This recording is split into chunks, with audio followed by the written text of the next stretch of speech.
Terima kasih kepada anda semua yang masih lagi kekal bersama dengan kami pastinya di Malaysia hari ini. Baik, kita nak bercakap berkenaan dengan sambutan Hari Raya Aidilfitri dan tumpuan diberikan kepada mereka yang ingin membuat lawatan ke penjara untuk melawat penghuni-penghuni di penjara.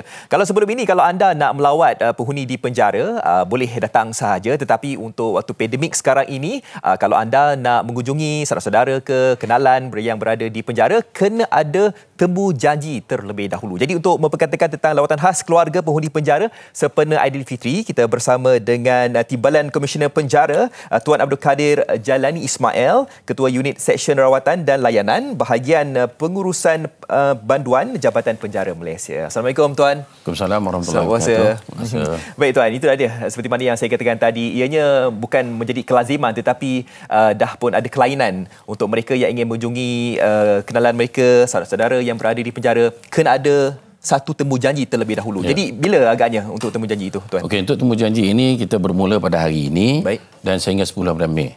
Dan ada kaedah-kaedah tertentulah yang akan kita nyatakan nanti. Ya. Dan sebenarnya lawatan keluarga ini adalah amat penting. Kerana kita nak menunjukkan kerana ianya adalah merupakan sebahagian daripada program pemulihan dan juga proses reintegrasi. Kerana kita nak mengatakan bahawa kepada banduan kepada penghuni bahawa mereka ini masih lagi disayangi, masih lagi dikendaki oleh keluarga. Jadi dengan adanya perjumpaan ini, secara tidak langsung penghuni akan merasakan bahawa mereka ini diperlukan oleh masyarakat dan akan merasa jiwa mereka akan tenang untuk mereka menjalani hukuman di dalam penjara. So mereka akan dapat menjalani program itu dengan tenang. Kerana tahu keluarga masih memerlukan mereka. Betul, keluarga masih lagi menyayangi mereka walaupun mereka berada kat dalam. Kita perlukan program, kita galakkan supaya keluarga datang untuk buat perjumpaan pada hari raya ini. Ya, khususnya Aidilfitri lah. Masih yang paling sesuai sebenarnya untuk kita mengunjungi penghuni. Dan peraturan ini juga akan terpakai kepada perayaan-perayaan lain. Baik. Kerana perjumpaan ini ada termaktub di dalam akta dan peraturan dan juga dalam international iaitu Manila Rules. Jadi peluang perjumpaan ini perlu diberi. Walaupun dalam keadaan pandemik, peluang itu hendaklah diberi. Perjuangan perlu diteruskan. Tapi perlulah mematuhi SOP-SOP tertentu supaya penularan kepada COVID-19 ini dapat diatasi. Walau bagaimanapun, keluarga hendaklah membuat temu janji terlebih dahulu. Ada 3 kaedah temu janji tersebut, iaitu salah satunya pendaftaran melalui iVisit. Untuk mengikuti pendaftaran iVisit ini, hendaklah melayari laman web Jabatan Penjara, itu www.prison.gov.my. Kaedah yang kedua adalah mengenai panggilan telefon, di mana keluarga penghuni hendaklah membuat panggilan telefon kepada penjara yang mana penghuni itu berada. Dan untuk mendapatkan nombor telefon itu ada di dalam laman web jabatan. Yang kaedah yang ketiga adalah melalui penulisan surat. Keluarga boleh tulis surat, tapi saya rasa dalam keadaan sekarang ni kita dah ada teknologi email saja. Nyatakan nama banduan, nama penghuni, nombor dia dan nyatakan siapa yang akan datang melawat. Walaupun kita membenarkan lawatan tersebut, tetapi kaedahnya ialah kanak-kanak di bawah 20 tahun tak dibenarkan untuk melawat.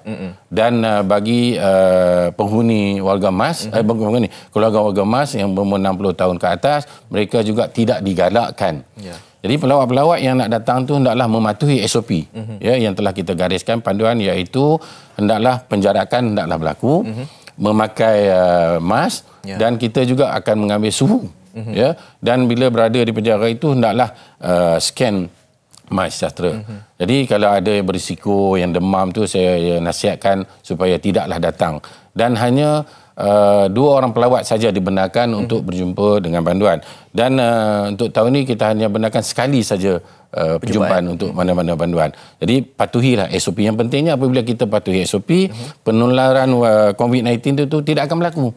Jadi penjara dah bagi peluang kepada tuan-tuan untuk berjumpa dengan waris ataupun penghuni yang dalam penjara, dan gunalah peluang itu sebaik-baik mungkin. Betul. Dan gunalah tempahan, dan tempahan itu yang satu saya nyatakan bermula pada hari ini. Tuan-tuan dah boleh menggunakan yang 3 kaedah tersebut dan sehingga 10 hari bulan. Dan perjumpaan ini dibenarkan bermula daripada 15 Mei sehingga 19 Mei 2021.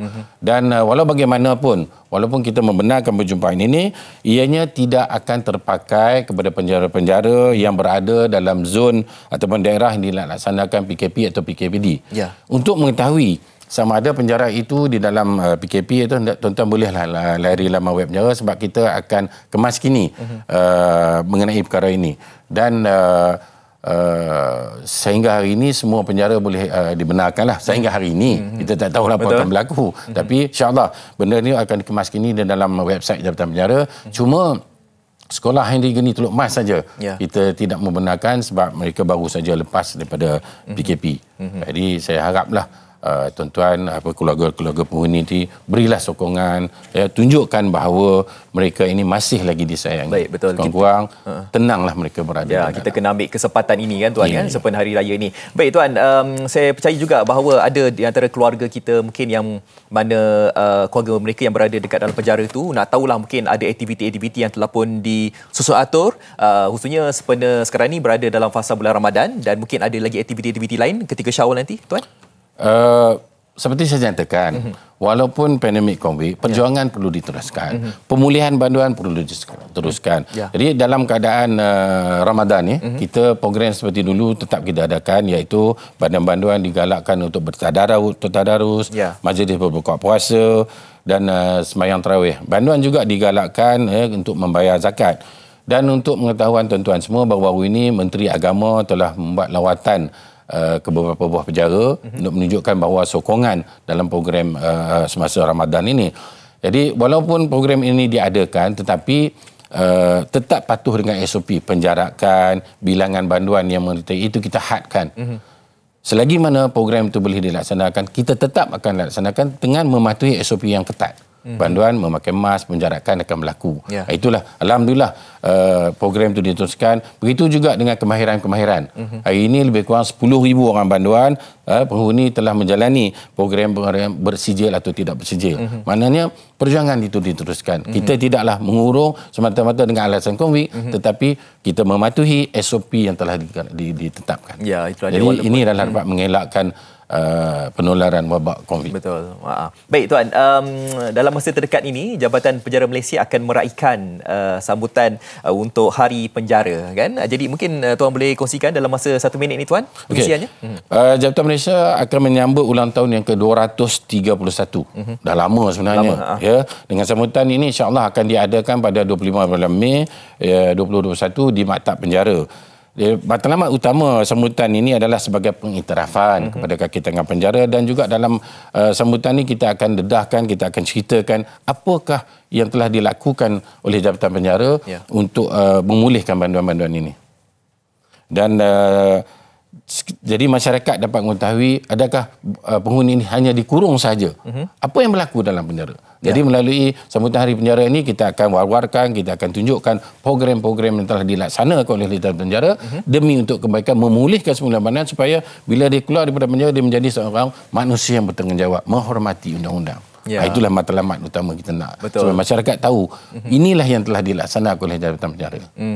Banyak sebenarnya program yang telah pun disusun atur sebenarnya dalam program tersebut. Jadi mungkin tuan boleh mengambil kesempatan ini untuk memberikan mungkin ada ucapan ke ataupun apa-apa saja yang ingin diberikan. Silakan tuan. Okey, alhamdulillah terlebih dahulu kita rakamkan ucapan terima kasih kepada TV3 kerana sudi menjemput Jabatan Penjara untuk kita mewawarkan apa yang telah Jabatan Penjara buat kepada program pemulihan banduan ini. Kita tak nak supaya masyarakat beranggapan bahawa kita hanya mengurung saja banduan ini, melaksanakan hukuman saja, tetapi apa yang berlaku. Alhamdulillah beberapa program telah kita laksanakan seperti sistem parol. Sebab apa matlamat utama kita tak nak mereka ni masuk semula ke dalam penjara. Dengan ada sistem parol, banduan keyakinan bahawa mereka masih dihargai. Sebab program pemulihan ini bukan saja berlaku di dalam penjara, dan juga berlaku di luar penjara bersama masyarakat. Jadi matlamat utama penjara 2/3 banduan hendaklah mengikuti program pemulihan di luar penjara, dan alhamdulillah ini akan memberi impak yang besar sebenarnya kepada Jabatan Penjara.